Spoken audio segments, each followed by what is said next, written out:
Welcome back. Today we're going to be finishing Unit 2 with talking about algebraic expressions. These are expressions that have both variables and numbers, so make sure that you have your calculator, and let's go ahead and get started right now.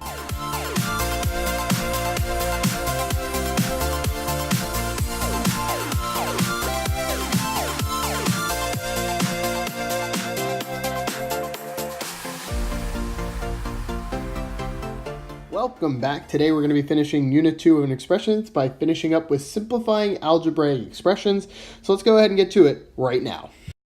So here we are at example A, and it says combine like terms. So we're going to be combining like terms, and it gives us a chart is a useful way to organize like terms. So we've drawn a chart there in our bottom left-hand corner. So let's go ahead and get started and figure out what things that we have that are alike. Well, before we want to go ahead and combine like terms, we want to remember that it's very important to don't forget the sign. Anytime that we're combining like terms, we want to make sure that we have the sign. So in my expression, I've got 3x, that's got a variable or a coefficient in front of it. I've got a constant at -8. I've got 5x, again with a coefficient, -12x, again coefficient, but same variable, and 4 as a constant. So I've got one variable, so that variable is x, and the other type of number that I have here are constants. So I'm going to put the x's on one side to combine and the constants on the other side to combine, because I cannot combine x's and constants. They're different things. X's have x's with them, or variables and coefficients together, and constants are just constants. They don't have any variables. So on the x side, I've got the 3x at the very beginning. I've got a -8. That's going to be a constant. I got plus 5x, very important to keep the sign, so I'm going to put that on the x side. -12x, I'm going to put that on the x side. And +4, that's going to end up on the constant side again. Notice I carried the sign. So now I'm going to just add, because combine is a fancy word for add. I'm going to be adding up all the things on each column, and that's going to give me my final expression. So I've got 3x plus 5x and -12x. So again, I can't put x in my calculator, but I can put all those coefficients in my calculator. So I'm going to do 3 plus 5 plus -12. And when I do that, I end up with -4. And since we're talking about x, I've got -4x. Important to keep the sign, because otherwise I would not have known that my answer is going to end up being negative. Now I'm going to add my constants together, -8 plus 4, and that's going to give me -4. If we don't remember our integer rules, it's always a good idea to use our calculator. Better to use our calculator to get the answer wrong. So all I'm going to do now is rewrite my expression as -4x minus 4. That's it. That's as simplified as I can get. I cannot combine these together and get -8x. They are not the same thing. -4x is a variable and a coefficient, and -4 is a constant. They are different things. This is the end of the problem. This is my answer. Do not attempt to add them together. I hope I am being very clear here. This is as far as you can go. This is the end of the problem. Excellent. Let's go on to example B. So here we are at example B, and it says, again, combine like terms. I've grabbed myself a fancy little chart there that has another section in it. Let's see why I have another section in my chart. So I've got 8x, I've got y, I've got -4x, +8, -7y, and -2. So the reason that I have a chart that way now is I've got 8x, that's a variable, and I've got y, that's also a variable, but they are different variables, so I cannot combine them. So I'm going to have three sections. I'm going to have a section for x, I'm going to have a section for y, and I'm going to have a section for constants.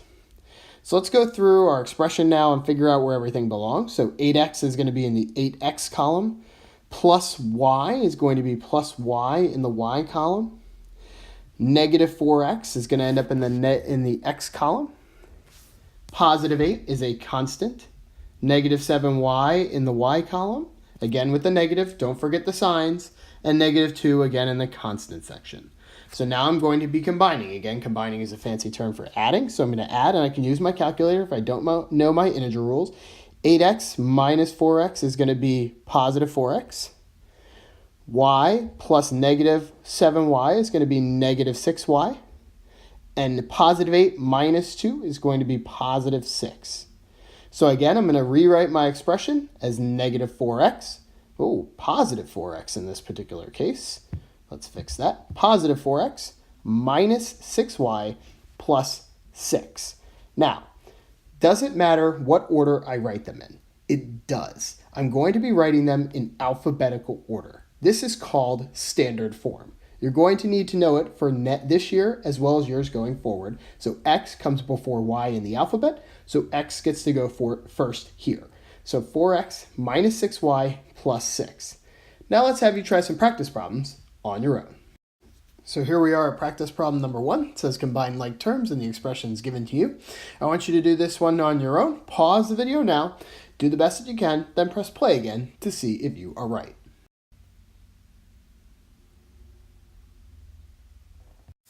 How did you do? Were you able to get the answer correct? Did you fill in the chart the way that I did? You don't need a chart to do combine like terms, but it is a helpful tool. Hopefully you got negative 2y plus 8. And let's go ahead and move on to the second practice problem. So here we are at practice problem number 2. Again, a long expression there for you to try, and we've given you a chart. I want you to go ahead and try this problem on your own, then press play again to see if you are right.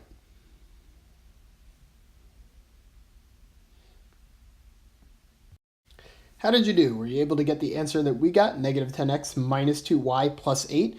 If you didn't, go ahead and take a look at my work and see where you may have made the mistake. Go ahead and fix the problem on your paper. And let's go on to the next example. Here we are at example C, and it's talking about something called the distributive property. So this time I've got 3 outside the parentheses of x plus 4. When I see that 3 outside the parentheses, this means that I have 3 sets of x plus 4. So when I go to combine like terms, I know I have 3 x's. I have an x, I have an x, and I have an x, because it says I have 3 sets of these. So I have 1 x for each set. Then I've got a plus 4, a plus 4, and a plus 4, because I've got 3 sets of plus 4. So to combine like terms, x plus x plus x is going to give me 3x. 4 plus 4 plus 4 is going to give me 12. So I'm going to end up with a final answer of 3x plus 12. Let's go ahead and take a look at another example. So here we are at example D again, and I've got more distributive property to do. I've got 4, and then on inside the parentheses, 2n minus 5. So that means I'm going to have 4 sets of everything that's inside the parentheses. So I'm going to have 4 2n's. So I got 2n, 2n, 2n, 2n. So my 4 sets of 2n.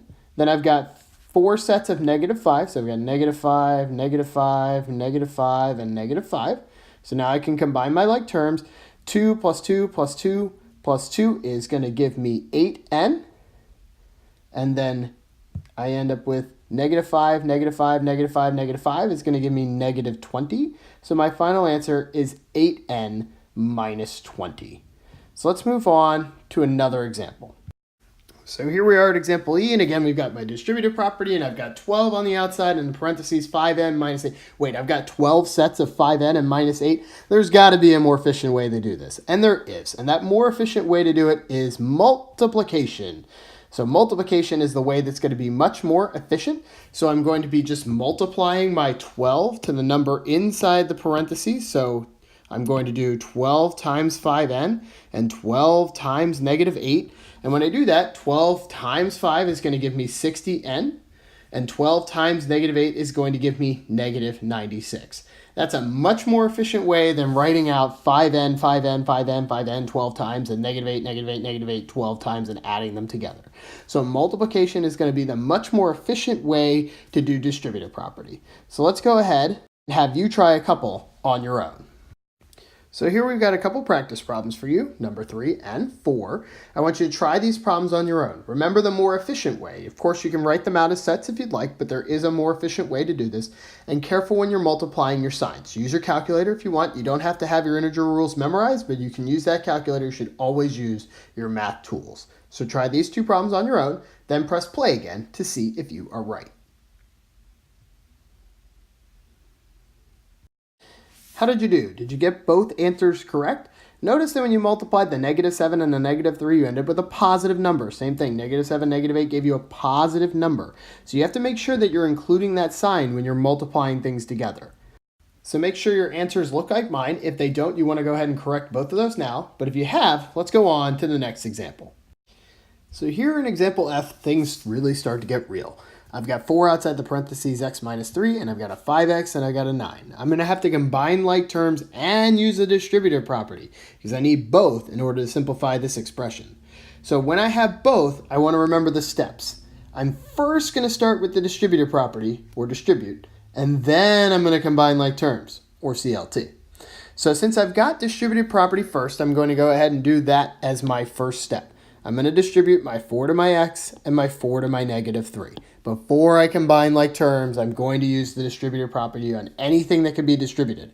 So in this case, I can distribute the 4 just to that x, just to the -3. Not to the 5x, not to the +9. They are not inside the parentheses near the 4. Only the x and the -3 that are near the parentheses or inside the parentheses near the 4 are the things I can distribute to. Do not attempt to distribute the 4 to everything. Only the things inside the parentheses next to it. So 4 times x is 4x. So bring that in. 4 times -3 is -12. So there I've used the distributive property. I'm going to bring down my 5x and I'm going to bring down my +9 so that my new expression is 4x minus 12 plus 5x plus 9. Now I can combine like terms. You can make that chart if you'd like. I think I'm okay without it, so I'm not going to, but if you want to use that chart or table, you can. 4x plus 5x is going to give me 9x. -12 plus +9 is going to give me -3. So my final answer is 9x minus 3. So remember, it's very important to do the steps and not overdo them by trying to distribute to everything.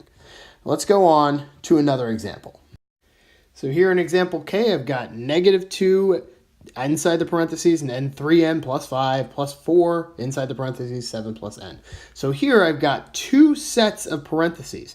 So I'm going to have to make sure that I follow my steps. I'm going to have to distribute before I can CLT or before I combine like terms.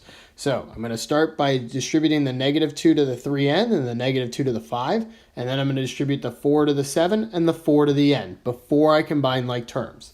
So -2 times 3 is going to give me -6n, and -2 times +5 is going to give me -10. So that's one side of my expression.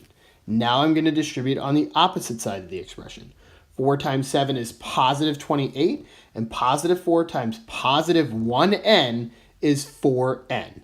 Again, that n doesn't have a coefficient. It's all just 1 by itself, just one n there. So 4 times 1 is 4n. Now I've got an expression. I've got -6n minus 10 plus 28 plus 4n. Now again, I can combine my like terms. You can use that chart if you want. I think I'm okay. -6n plus 4n is going to give me -2n.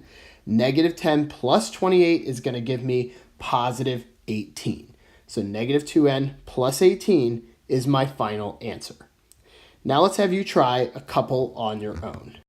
Here we are at practice number 5. You're going to try this one on your own. Notice we've got a couple sets of parentheses in there, and you're going to have to do both in order to get to the final simplification. So go ahead and pause the video now, try it on your own, and then press play again to see if you are right.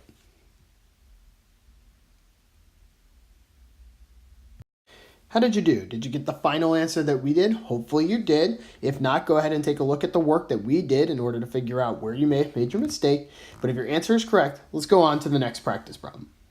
So here we are at practice problem number 6. Again, you're going to be trying this one on your own. Use that chart if you need it. If you didn't need it, that's fine. But if you need it, go ahead and write it out. Go ahead and try this problem on your own. Then pause the video. Then just play again to see if you are right. How did you do? Were you able to get the answer that we got? Notice that -15 that you create and that +15 that are there are going to cancel each other out and leave you with just x's. So you should end up with just -14x. If you wrote -14x plus 0, that's not wrong, but there's no reason to write the plus 0. You can just write -14x. All right, let's go on to the last example. Here we are at example G. It says 2x squared minus 3x plus x squared minus 2x plus 1. So again, we've got, let's take a look at our expression here. I've got my table set out for 3, but I only see one variable in x. However, since one of them is x squared, that cannot be combined with regular x. They are not the same thing. One is raised to a power, the other one is not. So they cannot be combined, so I'm going to have them in separate categories. I've got one category for x squared, one category for regular x, and one category for constants. So let's go through our expression and break them out now. 2x squared is going to be in the x squared column. -3x is going to be in the regular x column, not with the x squareds. Positive x squared, going to be in the x squared column. -2x in just the regular x column, and +1 is the only thing in the constants. So now I'm going to combine my like terms by adding them together. 2x squared plus 1x squared is going to give me 3x squared. Negative 3x and negative 2x are going to combine to give me negative 5x. And positive 1 doesn't have anything to combine with, so it's just going to be positive 1. So I'm going to have now a final expression of 3x squared minus 5x plus 1. And again, this is as far as I can go. I cannot combine these terms any further. This is my final answer. The x squared and the x's cannot be combined. You cannot add them all together and get 9x squared. That is not accurate. This is your final answer. Please make sure that you've gotten this written down, and then that brings us to the end of this video. If you like this video, go ahead and throw us a thumbs up. If you love this video, go ahead and throw us a sub, and we will catch you in the next one.